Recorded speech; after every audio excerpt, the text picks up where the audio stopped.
Hey guys, Eric at SoCal Cigars here. So I wanted to do this video based on the fact that a lot of us are quarantined. A lot of us are stuck at home. Luckily, I'm still able to go to work with just slightly reduced hours, but still able to go to work because we're an essential business supporting hospitals and construction, things like that. So I'm lucky and fortunate for that. But I know there's a lot of people, and I'm seeing it all over social media, where people are literally stuck at home and going stir crazy, finding projects, running out of projects, discovering the world of cooking, which a lot of people didn't do before this. Now they're posting all these things they just made, which I think is awesome. If we're stuck in a situation like this, obviously make the best of it. But in the cigar world, what can we do to make the best of it? Well, what I want to talk about today is rotating out your cigars. And I've touched on this before, I think in my couple of my humidor videos, where if you've got drawers like I do that are 3 layers deep of cigars, that middle row is not getting nearly as much humidity as the other layers are. And if you have a desktop humidor, it's sort of the same situation that you've got. If you have 2 or 3 rows, you've got that bottom layer that's not getting any circulation from the bottom. It's literally just sitting on the Spanish cedar. So anyway, what I'll do is, while I'm introducing, I'm going to go ahead and might as well just light up a little ambrosia clove tiki. These are from Drew Estate. I got these in Missouri at an awesome cigar shop in Weston. So I will use, for this, because they're a little tiny cigar, I tend to use a regular straight cut. Oh, these taste good. It's kind of a mixture of clove and also, you know, how Drew Estates infuses their cigars with different botanical oils.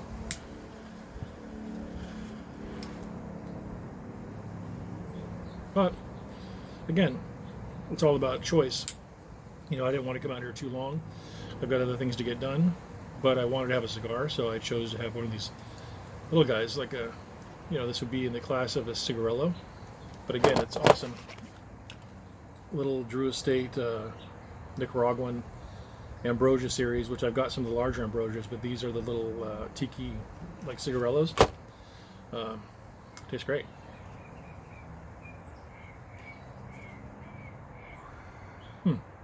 Anyway, so what we'll do is, in a minute, we're going to go upstairs. We're going to go to my cooler. We'll do that one first. I have 6 drawers, so it's going to, you know, obviously for me it's a bigger process because I've got 6 drawers to go through and rotate everything out. And as I said, basically the way I have it laid out, with 3 rows of 15, that's 45, plus, you know, in the back there's probably at least 10 and 10. So I'm looking at 65 cigars per drawer if they're full.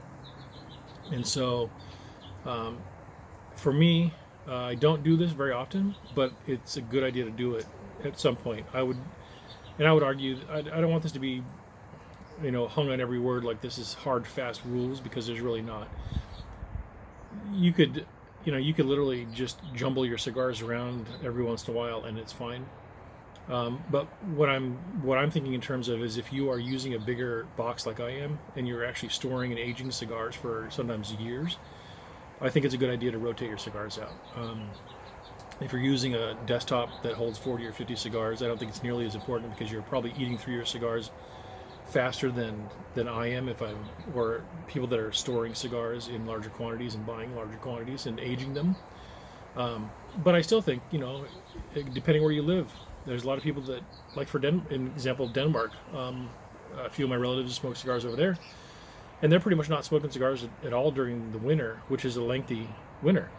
You know, I was just over in Denmark, as you probably saw in one of my videos, and we tried desperately to find an opportunity to go smoke a cigar, but it was always between like 0 and 7 degrees, and maybe 9 at the highest Celsius. So there was really no good time to go out and smoke a cigar. So if you're in that boat, where you might literally be not smoking a cigar for 3, 4, 5, 6 months, and if you still just got like a desktop humidor, I would still argue it's a good idea to go ahead and rotate those out. So Anyway, what we'll do is we're going to go upstairs. I will go through the process of rotating out the bigger one, and I'll go through the process of rotating out if you have like a desktop 50 count. And then we'll go from there. So we'll head upstairs in a minute. Okay guys, we're upstairs. I've pulled out one of my drawers, and as you can see, you've got your 15 by 3, you've got a bunch in the back. So what we're going to do is, again, we're not going to overthink this. We're going to make this pretty simple. The key is that we're rotating our cigars. You know what I mean? This doesn't have to be rocket science. It doesn't have to be really overthought. So what we'll do is we'll just take our top row out of the humidor. Then we will take our middle row. Now this is the row I'm mostly concerned about, okay? Because I think that's the one that's getting the least amount of attention. So what I'll do is put that up here. And what we're going to do is want to put these on the top. Okay, and then here's your bottom row. Okay, so our bottom row is now going to become our middle. Okay, so we put these aside as well. Now, we're going to take our top row and put these on the, put these on the bottom. Okay. And again, it's a little bit like Tetris, like usual. You know, you got to fit them all in there. Stack them in, make sure they all fit, because some are a little longer than others, and when you get a lot of cigars, a lot of times you're having to figure out a way to get these things to all fit in here properly, which I guess is a good problem to have. It means you got a lot of cigars. Okay, so now we've done that. So we're going to take what was our bottom row, and we'll now put that in the middle. And again, don't get too hung up on how this works. All I really argue is that the one that was in the middle needs to be at the top of the bottom. It's really what it comes down to. Because what's really prompting us to do this is that the middle row is the one kind of getting the least amount of its fair share of the humidity is really all we're doing here. So again, long as somehow you end up putting the middle row at the top, where you put the rest, whatever. And then now we're going to take what was our middle is now going to go to the top because it's going to get the best spot now. And in fact, I know these are longer, so we'll go ahead and put these where there's more room. And put these in. Okay. Looking good. Not too difficult and not taking a whole lot of time. Obviously, I've got 5 more drawers to go, which I'm not going to torture you with that. But this gives you the idea, and I'm also not going to even do the back. Obviously, what I would do is I'll take those out too, and I'll do the exact same thing, but there's no reason for you to have to sit through that mess. Anyway, so that's what you would do for a normal drawer. Okay, now for the next thing I'm going to show you. This is a regular desktop humidor, which is probably more likely what most of you have. Not everyone's got as many cigars as some of us do. Not everyone has the need for a wine cooler style humidor. Really, for me, it was the amount of cigars I had plus the temperature fluctuation I couldn't control where I live in California, which is what obviously has prompted me to get something that controls the temperature and can hold a lot of cigars. But a lot of you are going to be running your standard desktop that's holding 40 to 50 cigars. And you're going to have your hygrometer, you're going to have your source of humidity. And again, if you've seen my videos, you know I do not recommend using these green ones.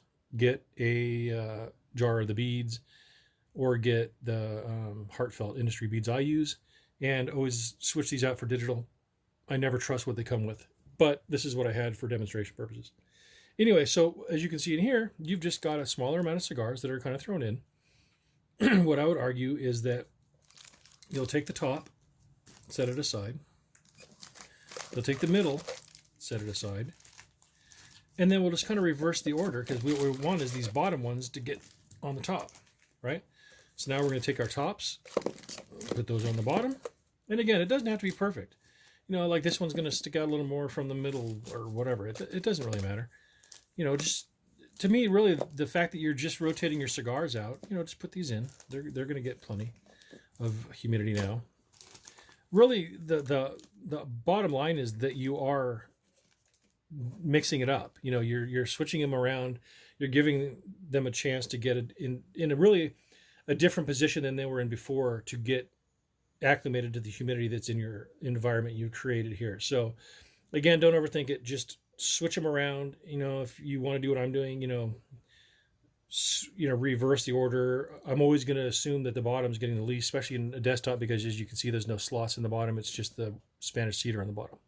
So truly in a desktop, you're going to get the least amount of humidity to the bottom ones, especially this bottom corner over here. But also keep in mind that when you're using a desktop, you're probably going through your cigars faster, so this usually isn't as big of a problem. But if you do find that you're letting them sit for quite some time, I would highly recommend doing this rotation. But anyway, that's kind of it. So we'll head on back downstairs, close this sucker up. Hey guys, all right, back downstairs. Hopefully that was helpful for you. As you can see, very simple, not a big deal. It's just, I think, something important. I think if you're gonna take the time to set up your humidor right, to have the right hygrometer in there, to have the right beads and humidification, you're doing all these things right. Yeah, go the extra mile and take this next step of going ahead and rotating out your cigars so that you don't get some that have just been sitting there for a couple years and not getting the opportunity to be evenly humidified. Again, no hard, fast rules. I would say you find that comfort zone of what makes sense to you. Maybe it's every couple months, maybe it's once every 6 months, maybe it's once a year. I don't know. You can decide that. For me, I really only do this maybe every 3 months. I'd say like once a quarter, I'll go through and I'll rotate out my cigars to make sure that they're getting properly humidified, because I do store cigars sometimes for several years, and I want to make sure they're getting their shot at the humidification level of the box and not being especially stuck in that middle position. So anyway, just wanted to throw this out there and just a reminder that, hey, during this time when you've got maybe some downtime because you're stuck in the house because of this situation we're in, take time to go through your cigars, because it's fun too. Again, when I talked in my other video about how you've got to still do things that help you stay mentally okay, not just physically, I do find it a little bit therapeutic to go through my cigars, and it's kind of fun. You see stuff you forgot you had. Oh, this is cool, I want to smoke this one next. Maybe it'll prompt you to make one of your drawers your staging drawer, like I have with 6 drawers. I could have the top one be the ones I'm going to smoke in the next couple months. There's a lot of ways to rearrange and go through and set up your humidor. If you've got a desktop version, you're probably rotating through more often, so it's not as big a deal. But again, you might still have some that you're aging for a couple years, so you still want to rotate those out. So anyway, hope this helped. Hope you guys are staying safe and doing the best you can in this kind of weird time in our country, in the world. But hang in there, we'll get through it, and keep doing things that help you physically and keep doing things that help you mentally. And I think this could be one of those things. Anyway, like, subscribe, hit the bell. You know the drill. Appreciate you watching. Stay safe, and God bless. And again, Eric at SoCal Cigars, and we will see you next time.